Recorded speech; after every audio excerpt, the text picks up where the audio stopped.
Coming up on DC News Now, a teen is dead after a stolen car crashes on 295. What police are sharing about that investigation this morning. Plus, changes to the DC budget before the council's first vote. We're breaking down the new draft and what it means for Washingtonians. Scott? All right, Randy, we're looking at a fairly mild and muggy start and a quiet start weather-wise here in the DMV, but things are going to change during the afternoon as the front works its way closer to the region. The details coming up. Plus, love at the library. A look inside a local wedding, one Virginia couple exchanging vows among the bookshelves. You're watching the station covering all of the DMV. This is DC News Now.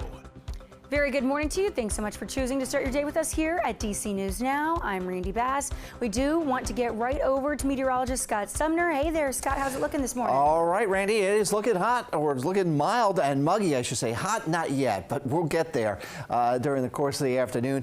As you see, our current temperatures stemming from 70 at Winchester and Woodstock over towards 79 at Lexington Park. DC, you're 2 degrees below that at double sevens there. Same for Annapolis, Waldorf at 72. And Manassas at 74. Walking your dog this morning? Yeah, Fido's got to get out and do his business before you go out and do your business here. As far as the temperatures from 7 to 8 to 9 o'clock, well, we're seeing partly cloudy skies, maybe a chance of showers out towards our western counties and communities at that point in time, but still 70s as far as temperatures are concerned. So what are we tracking here? Let's break it down here for today. And really, I mean, I can carbon copy this and do this every day this week here. We got a flood watch this afternoon. We have a cold front arriving today, and we have daily storms continuing this week. Randy. Scott, thank you. Happening today, the DC City Council unveiling its new version of the 2026 fiscal year budget just ahead of its first vote happening later on today. But it does include some significant changes to some of the mayor's proposals in her version of the budget that was released last month after several weeks of delay. We check in now with our Candace Cole, who is live at the Wilson Building this morning. Candace. Good morning. Well, Council Chair Phil Mendelson previewed a version of the council's budget on Sunday, and it includes one of the most hotly contested issues here is the repeal of Initiative 82, which currently is working to bring the minimum wage for tipped workers in line with everyone else working in the city.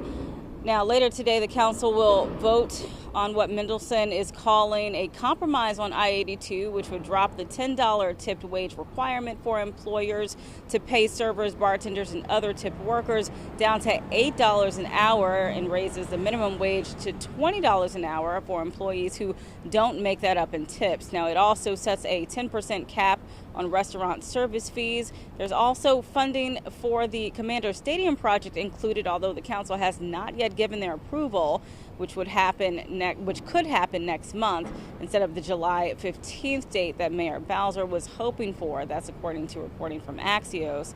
Now, the budget has been met with some strong opposition by community advocates who say it doesn't do enough for working Washingtonians. DC's shadow representative, Dr. Oye Owalewa, says he's particularly concerned about the budget's impact on the health outcomes of DC's working class and seniors. Now, Owalewa and other progressive leaders are planning to hold a rally regarding the budget this morning at 9 a.m. outside the Wilson Building. We will bring you the latest from that after that happens. Reporting live in Northwest, Candace Cole, DC News Now. All right, Candace, thank you. We stay in the district this morning where a teenage boy has died following a crash on I-295 Saturday night. According to police, the car he was in was reportedly stolen. Police say officers responded to 295 near Suitland Parkway just after 9 p.m., where they found the car there with the teen still inside.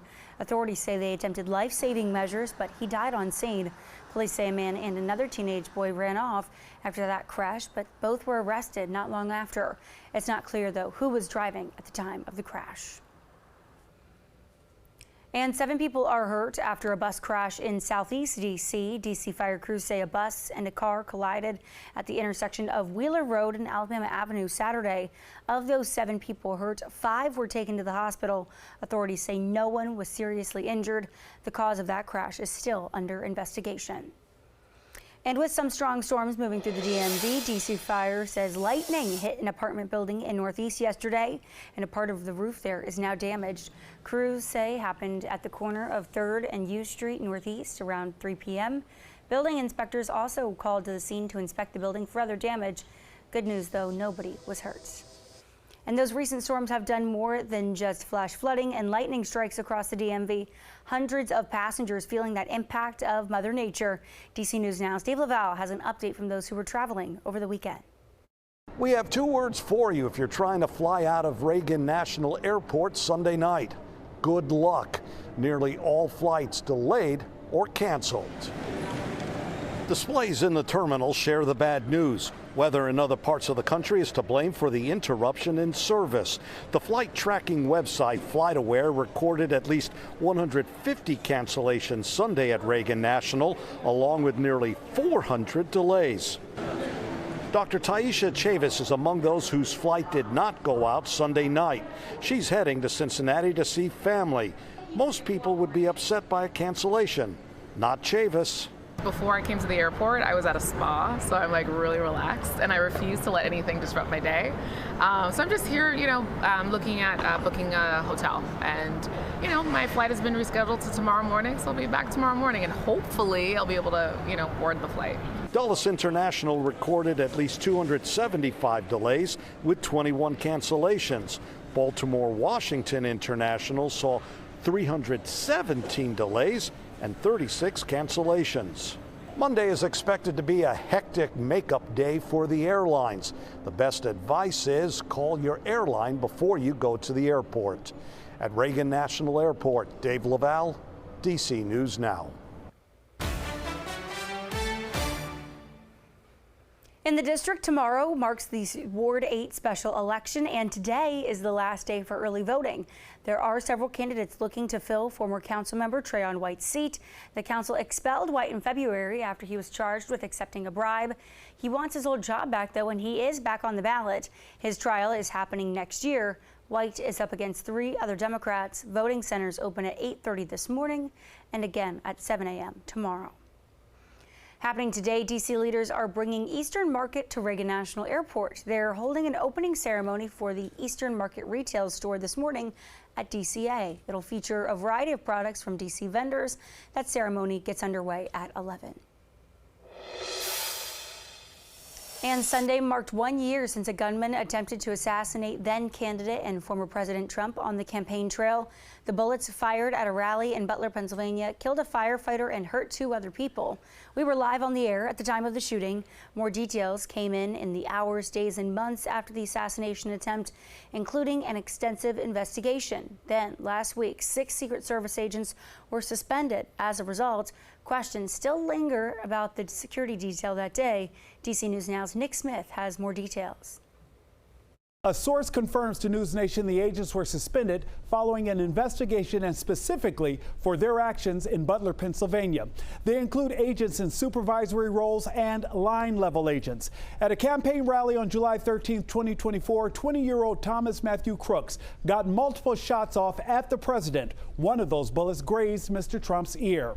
The gunman was killed by counter snipers, but 1 person in the crowd died and 2 others were injured. Congressional investigations found multiple breakdowns of communication between agencies and officers on that day, but stopped short of pinpointing a single moment or decision that nearly allowed a gunman to kill then-candidate Trump. Kimberly Cheadle, the Secret Service director at the time, did step down shortly after.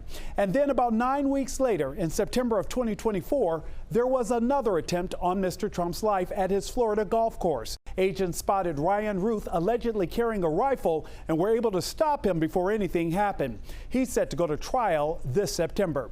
And on Wednesday, the president brushed off another threat on his life. An Iranian official made comments that suggested they could kill the president while he sunbathed at his Mar-a-Lago resort. In response, the president says he hasn't sunbathed since he was a child, and he's not sure it's an actual threat. Nick Smith, News Nation. Meantime, President Trump announcing he's slapping 30% tariffs on the European Union and Mexico next month.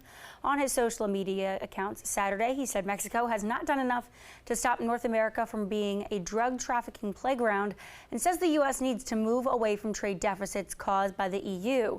Members of the EU and Mexico have responded to his announcement, saying they remain committed to continuing negotiations. And moving from the altar to the dance floor, dancers learning salsa worked on their cardio in Montgomery County. Dancers moved their hips, tapped their feet at Westfield Montgomery Mall for their monthly free fitness class. Westfield is offering exercise classes every second Saturday until October as part of its Shopping is My Cardio series. And as a bonus, after the workout, participants get to enjoy exclusive shopping and dining offers. They are also offering a reusable tote bag. Organizers say they're hosting these classes to help people feel more alive and happy. Help to people to work with the memory and so many different coordination, and also burn calories and feel a little more happy. Organizers say that the dance classes are for all ages, and the next class is August 10th. Saying I do around the Dewey Decimal System, one couple got hitched this weekend at a library in Northern Virginia. The Arlington Public Library hosted its first ever wedding yesterday for Katie and Vincent Bauer. They tied the knot there after winning a contest for a free wedding. The library's director officiated the ceremony. We're told the Bauers were together for over a decade and struggling to choose a venue. They thought no better place to tie the knot than where they found community in Arlington.